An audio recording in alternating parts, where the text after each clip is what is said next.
Today on Keeping It Real. So we have a gentleman guest on the show today, and you are not going to believe his story.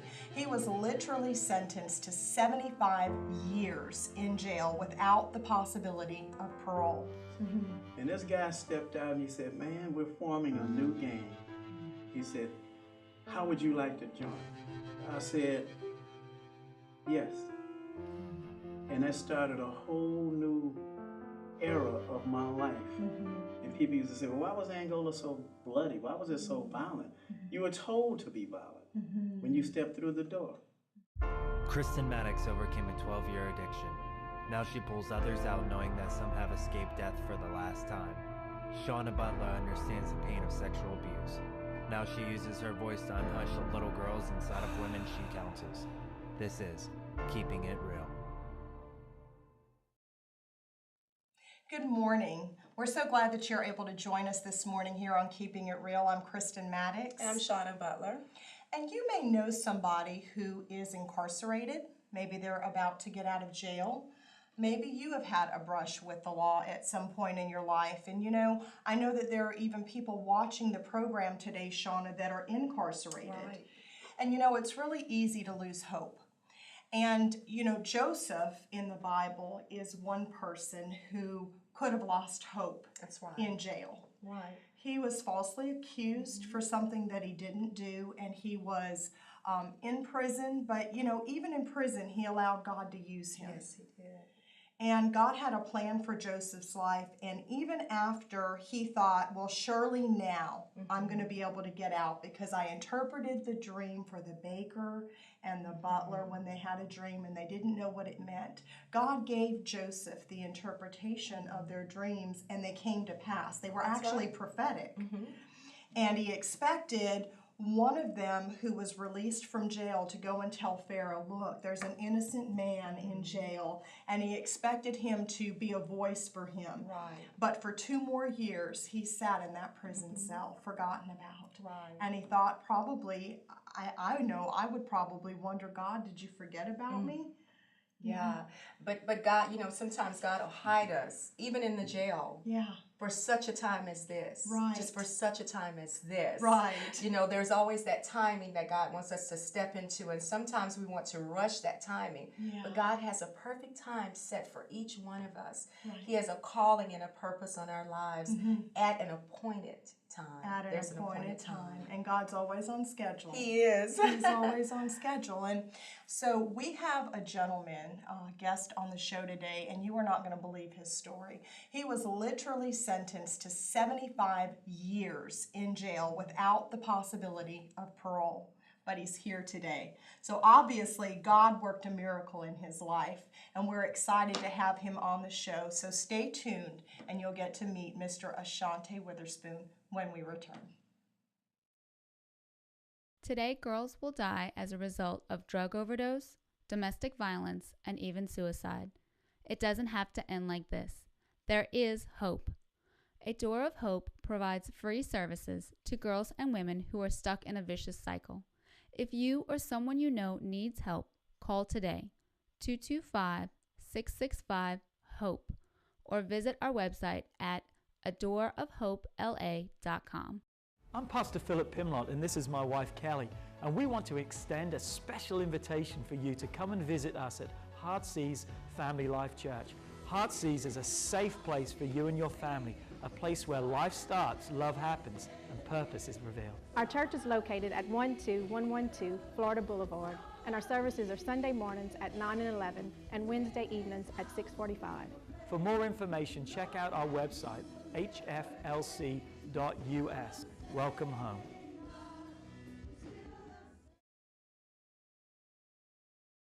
Welcome back to Keeping It Real. Shauna and I are here with Pastor Ashanti Witherspoon, and he has an incredible testimony. Once sentenced to 75 years, now, without even the possibility of parole, here to share his story of hope. And we are just honored that you would come and share your story with the viewers. Thank you for being here, Pastor. Well, you're welcome, and thank you all for inviting me because I've never actually seen the show. But when I was asked to be on it, well, I've seen editions that you sent to me, but I've heard about the show. And it's just that I've been doing other things, but it is an honor to be here. Well, we're glad to have you. And I've read your story in Christian Life magazine, and was just overwhelmed with the grace of God. Can you just start off maybe by sharing a little bit about, because you grew up in a very normal home until your parents got divorced. Correct. I'm originally from Chicago. Obviously, I was born in Nashville, Tennessee, but reared in Chicago, and came from a decent family, Christian family, and we had whatever ups and downs that most other families had, and they had me involved in a lot of programs that would help me to develop to become the leader that I later became. But when my mother and father were divorced, it was like everything in my life just went totally out of whack. And my grades started not failing, but they started dropping. I had a serious anger problem. I had a serious problem with authority. And my father used to lie to me, because prior to that, he used to take me to the games and do a lot of things together. And then after that, he wasn't doing that anymore, and that just created more and more anger. And when he would constantly promise that he was going to come pick me up and take me to one of the games or take me, and he wasn't doing it, and that became a consistent part of our relationship. I just grew angrier and angrier and angrier, and eventually I got to the point, my mother would always be there, and she would always tell me that, your daddy loves you.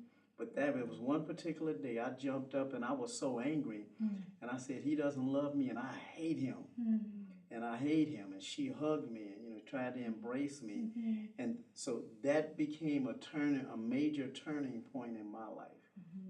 And not for the good, because it was shortly after that your mom, just in order to appease you, sent you to your aunt's. Is that correct, to live? No, actually, my aunt came to live with us. Oh, okay. Because she was working in Washington, D.C. My uncle was a principal right outside of Washington, D.C. Okay. They gave up what they were doing to move to Chicago. Okay. Okay, so they were living with us, and it became good as far as structure was concerned. And my uncle was trying to take the part of my father to be a man in a house.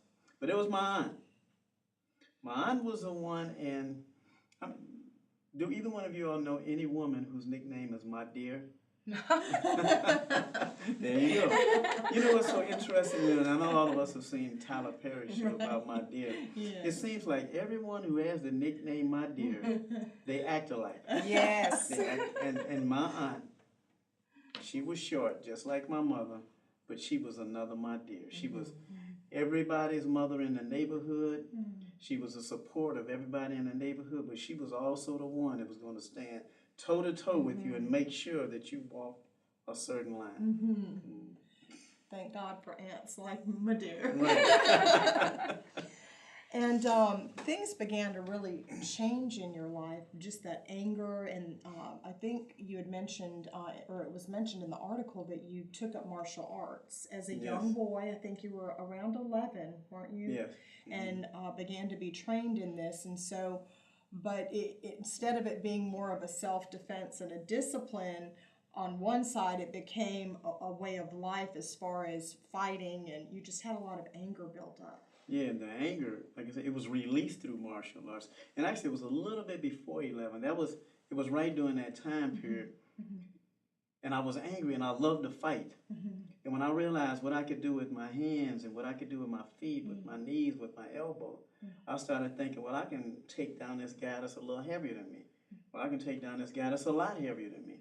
I can take down this guy that's a lot taller than me, has longer legs than me.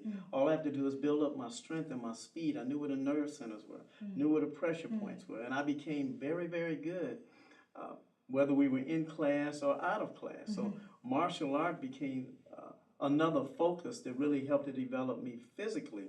But at the same time, there was a part of my life, because of the anger, that it helped to fulfill part of the pain. It became an outlet for the pain. And as a result, I started doing more fighting in the streets. And, like it mentioned in the article, I always wanted to go visit one of my cousins. They would allow him to come and spend the weekend with us, but we could never go spend the weekend with him. And I couldn't understand that. And so what I started doing, I started pressing my mother. Yeah, I know my dear is here, but she's not our mother, so you need to be able to make the decision. But that was her sister. That was her support. So there was this little battle, and, you know, children know how to push that envelope. Oh, yeah. So I just kept pushing that envelope until finally one night my aunt agreed and said, okay, well, let him go on over there. But I heard something before I went out the door. She said, Ernestine, you're going to regret this night for the rest of your life.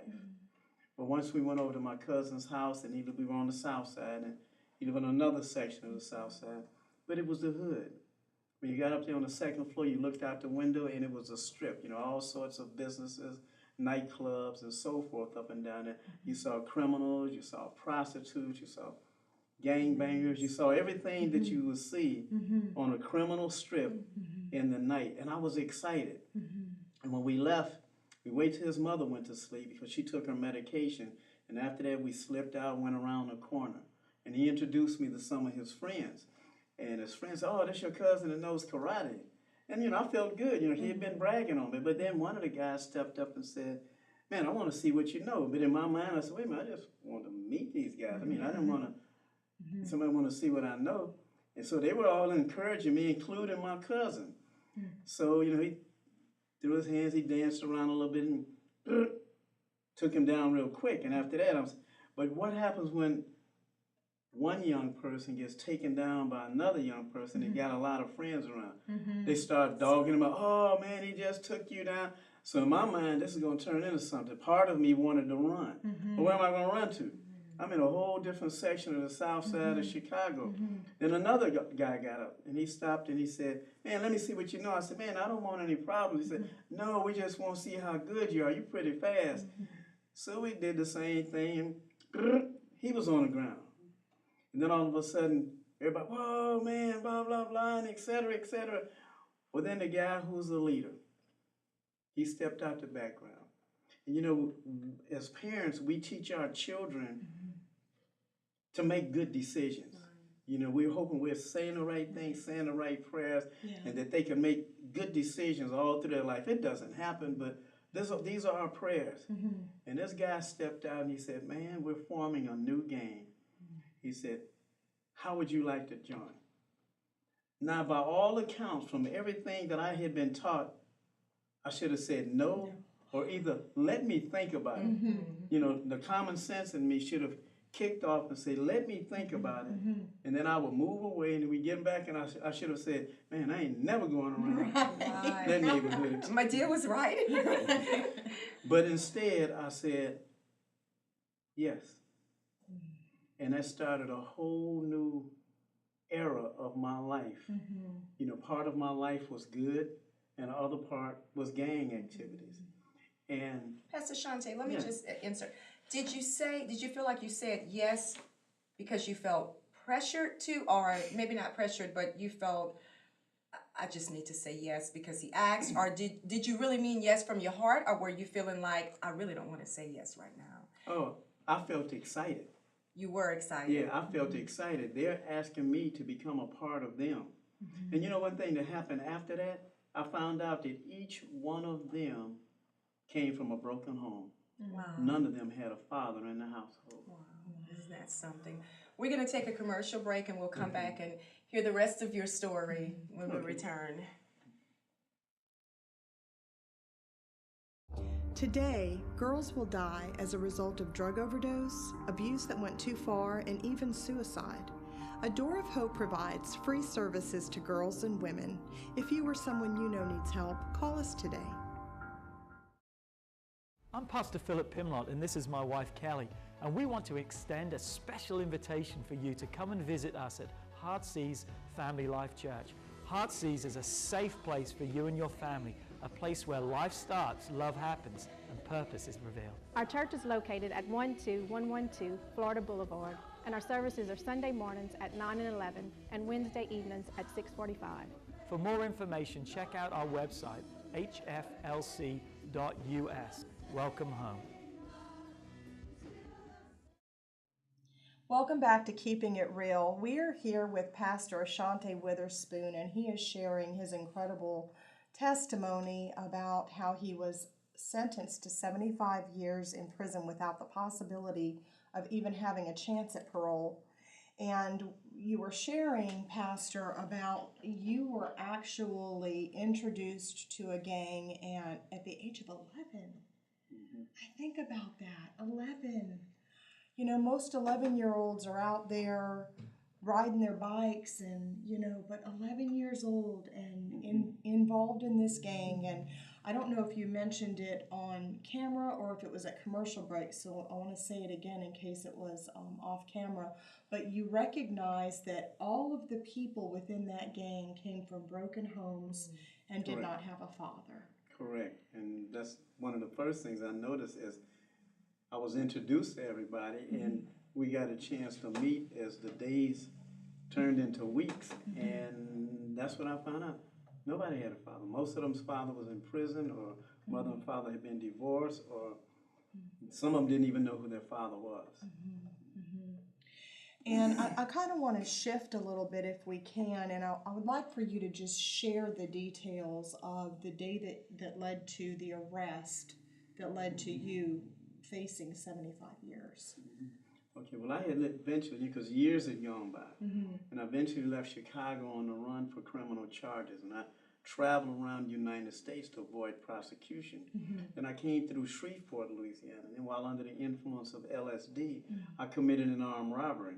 The armed robbery went all right, and then the police converged on the scene, and it turned into a shootout. My co-defendant was shot once in the stomach with a shotgun as he went and hid under a house. When he came out, he was shot. I was shot twice, and 2 law enforcement officers were shot. And my injuries concerning, you know, we were having a shootout, and I ran out of bullets, and as I was running, I got hit in the left side of my body, left side of my hip. The bullet traveled through my body, and I flipped in the air, and when I hit the ground, the police set up a perimeter around me, and they were looking for the gun. I don't know where the gun had flown out of my hand. Then another officer came up, and he stopped, looked, took aim, and he shot and fired, and that's the bullet that hit me in my head. You know, the bullet hit on the right side of my face and traveled upward and stopped inside my head.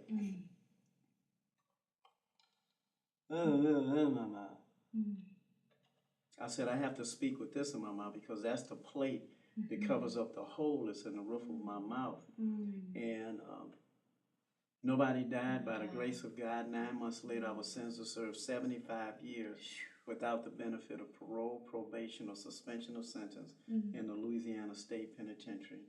And when I originally arrived there, you all know the history of Angola. It was classified as the bloodiest prison in the nation, and that wasn't any exaggeration. At the end of your first day of orientation, there was what they called a shotgun guard. This was an inmate who used to carry guns in prison because they would go with the farm lines when the inmates were out there tilling the land or working the land.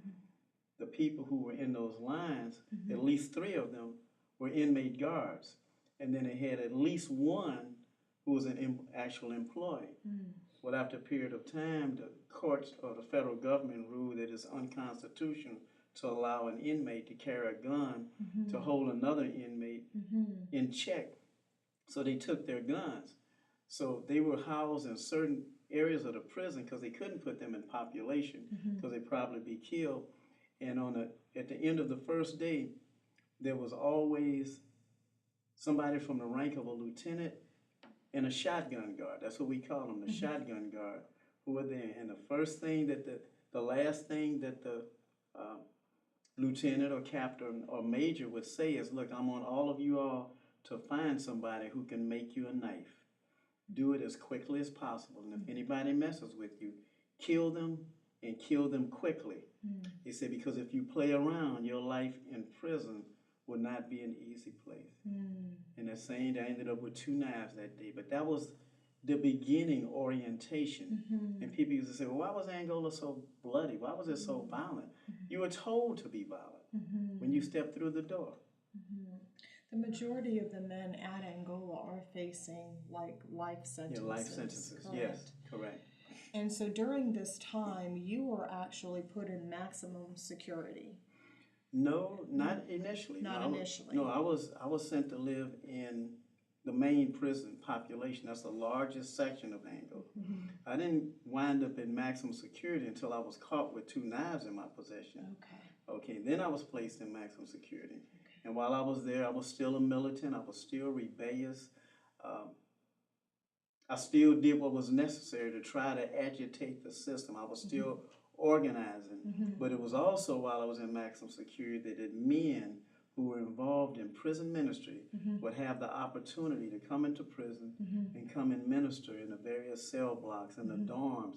And that's where I was reintroduced to Jesus. And eventually, it didn't happen overnight, but eventually I gave my life to the Lord. And I want you to share, because I thought this was integral, key part of your testimony, the words that your aunt spoke to you that God brought back to you in that moment. Oh, wow, that was so, again, we're talking about my dear. Right. and the thing is, my dear, the night I left Chicago on the run, see, I had an uncle who had served 25 years in prison. And my aunt was working to get him out of prison. Her efforts, through God, helped him to keep from being executed in the electric chair in Tennessee. Then she continuously pushed to help him be released. 25 years later, he was released and paroled to come to Chicago and live with her. Well, she was hoping that all of these events would line up and he would get a chance to talk to me and it would change my life. The problem was I was so heavily involved in crime until I wasn't thinking about God. I wasn't thinking about things that were good. And by the time we stood in front of each other that night, and he saw that he couldn't talk to me, what happened was my aunt said some significant words. She said, one day, she said, you're going to find yourself in a deep, dark hole. It's going to feel like everything is gone. All life is gone. The whole world is turned against you. She said, you're going to feel like you're lifeless. She said, when you find yourself in that position, I want you to always remember, you can get on your knees and cry out to Jesus. Ask Jesus in your life, and he is going to turn that world around. And when I was in maximum security, I got to that point one night, and in the process, I realized, man, I'm in this hole. And I got on my knees, and I cried out to God, and God started working out an entirely different life for me. He had a destiny, and your aunt used to pray for you. Lord, please don't let him die before his purpose and destiny is fulfilled. Amen. That's and God, a long story short, because we're limited on time, worked a miracle for you. Yes, indeed. And obviously, because you're here and you shouldn't be here. Now you're a pastor. Yes. You're an author, and you've got a ministry. Can you share a little bit about the ministry that you have and how people can get involved? Yes. Well, we have mainly 2 ministries. The church that we're involved in, my wife and I helped to start it about 6 months ago. It's called a New Ruah Christian Church. Ruah means breath of God. I looked it up. And the other one is the Society of Servant Leaders. This is where we unite men and women of God, whether they already have a ministry or they want to be involved, and we can come together to do God's work as servants of God. And so there's different ways. And, the names on the internet, I believe you all are going to put those up. Yes, absolutely. Yeah, but those are the 2 main ones. And I love to speak. So if anybody wants some good speakers, anybody wants a good speaker, I'm the person. I know you have a project with your daughter also. Could you tell us about that? My daughter was born after I was incarcerated. Her mother was pregnant, and I left Chicago on the run. And then I was arrested. We had a shootout and etc. On May the 8th, I was arrested January 17th. On May the 8th, my daughter was born. But we maintained close communication over the years. And now since she's been out, since I had been out, and we've maintained our relationship, we began to work on a 3-part project. One is a workbook that would help people who are taking care of the children of incarcerated parents. The other one is our joint autobiography, what took place in both of our lives. And the other part of the same project is a documentary that can be used not only for people involved in those situations, but can be used as a training for people who might be going through that situation or about to go through that situation. That's amazing. Thank you so much for being transparent, very transparent with your testimony. And I know it's helped a lot of people. I know that there are men and women in jail right now that's watching this testimony that it's going to set free. So thank you so much. And if you or someone you know needs help, please call A Door of Hope Ministries. Until next time, bye-bye. Bye-bye. Today, girls will die as a result of drug overdose, domestic violence, and even suicide. It doesn't have to end like this. There is hope. A Door of Hope provides free services to girls and women who are stuck in a vicious cycle. If you or someone you know needs help, call today, 225-665-HOPE, or visit our website at adoorofhopela.com. I'm Pastor Philip Pimlott, and this is my wife Kelly, and we want to extend a special invitation for you to come and visit us at Heartsease Family Life Church. Heartsease is a safe place for you and your family, a place where life starts, love happens, and purpose is revealed. Our church is located at 12112 Florida Boulevard, and our services are Sunday mornings at 9 and 11 and Wednesday evenings at 6:45. For more information, check out our website, hflc.us. Welcome home. Do you have a story? Send your personal story to info@adoorofhopela.com for a chance to be selected as a guest on the morning talk show, Keeping It Real.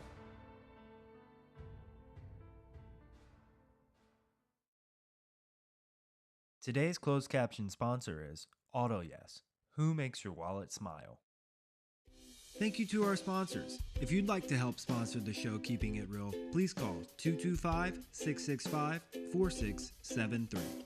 That's 225-665-4673.